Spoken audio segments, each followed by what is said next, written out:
সুপ্রভাত বন্ধুরা। ছোট্ট কাজও ঈশ্বরের কাছে মহান হতে পারে।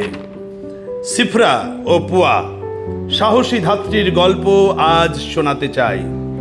যাত্রা পুস্তক তার প্রথম অধ্যায় 15 থেকে 21। ঈশ্বর ভীতি মানুষের ভয়কে জয় করে। আজ আমরা পবিত্র বাইবেলের এমন দুই নারীর কথা ভাবব যাদের নাম হয়তো অনেকেই জানে না। তারা কোনো রানী নন, কোনো ভাববাদী নন, কোনো সেনাপতিও নন, কোনো বিখ্যাত মহিলা ছিলেন না। তারা ছিলেন সাধারণ ধাত্রী, সিফরা ও পুয়া। কিন্তু ঈশ্বর তাদের নাম তার বাক্যে চিরদিনের জন্য লিখে রেখেছেন। সেই সময়ে মিশরের রাজা ফরোন দেখলেন ইসরায়েলেরা সংখ্যায় দিন প্রতিদিন বেড়ে যাচ্ছে। তাই তিনি নিষ্ঠুর আদেশ দিলেন, হিব্রুদের ছেলে সন্তান জন্মালে সঙ্গে সঙ্গে হত্যা করতে হবে। এই ভয়ঙ্কর দায়িত্ব দেয়া হলো সিফরা ও পুয়া নামে দুই ধাত্রীকে। কিন্তু তারা মানুষের আদেশের চেয়ে ঈশ্বরের আদেশকে বড় মনে করলেন। পবিত্র বাইবেল বলে তারা ঈশ্বরকে ভয় করতেন। যাত্রা পুস্তক প্রথম অধ্যায় 17 পদ। ফরনের ভয়, শাস্তির ভয়, মৃত্যুর ভয়, কিন্তু সব কিছুর ঊর্ধ্বে তারা ঈশ্বরকে সম্মান করলেন। তাই তারা নিরপরাধ শিশুদের জীবন রক্ষা করলেন। ঈশ্বর তাদের এই সাহস দেখে আনন্দিত হলেন। তিনি তাদের আশীর্বাদ করলেন এবং তাদের পরিবার বৃদ্ধি করলেন। এই ঘটনা থেকে আমরা 3টি শিক্ষা পাই।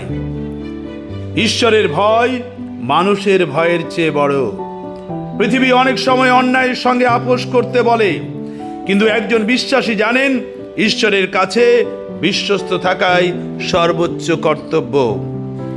দ্বিতীয় বিষয়, ছোট্ট কাজও ঈশ্বরের কাজে মহান হতে পারে।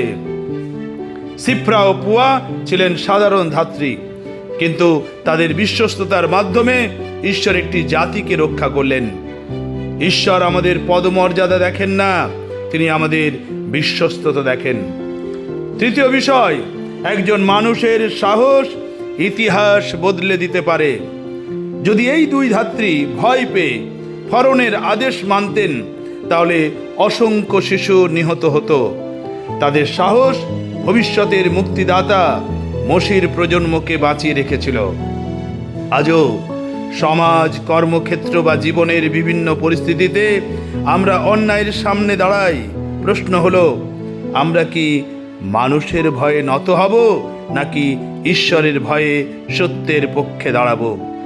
সিফরা ও পুয়ার জীবন আমাদের শেখায়, যে ব্যক্তি ঈশ্বরকে ভয় করে তাকে পৃথিবীর কোনো শক্তি শেষ পর্যন্ত পরাজিত করতে পারে না।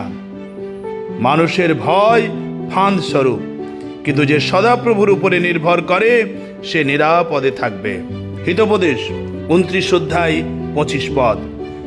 ভালো থাকুন, সুস্থ থাকুন, আবার দেখা হবে।